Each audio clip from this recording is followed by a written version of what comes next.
I came up with the plan a very long time ago when I was able to take a heli ski trip back to my hometown in Juneau and simply made a couple skydives out of a helicopter and land on a glacier. And that's when every little dream I had growing up there kind of just came to light. I knew I needed to come back and take all this knowledge from my sport that I'd learned and play in that arena.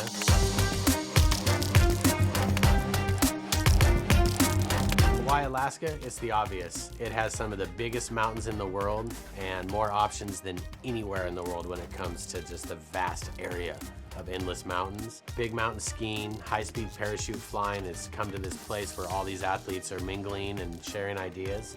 So it's time to take it to the biggest terrain in the world. We're currently on the southern tip of the Alaska Range, just like pretty much God's country. In this unit, we have about 2 million acres of accessible terrain by helicopters. Until you get to Alaska, you have no idea how big this place is. On this journey, I'm with my Red Bull Air Force teammate, Andy Farrington, and then from the skydive days, Filippo Fabe, we call him Ipo, both immensely talented in speed riding, skydiving, every part of air sports. So it's the perfect dream team out here. Ah, shit. Boom, mine. The first thinking when I saw this from the air was like, wow, it's very big, much bigger than what I thought. Mountains like 9,000 feet, they look small. Then when you go near to them, they are very big. We came out and flew around in a single engine Otter, kind of looking for the optimal speed riding line, which has a nice steep rolling takeoff that leads into the endless field of glory.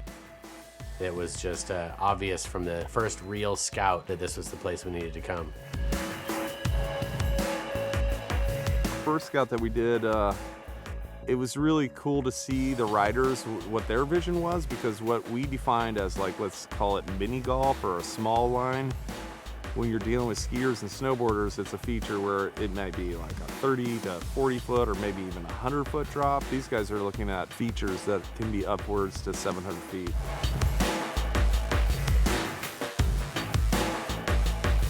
With our mountain guides, Clark and Harms, they've looked at these mountains for 10 years in, one way, to slide down them on skis. And now they're looking at them in a different way. I think that's pretty cool.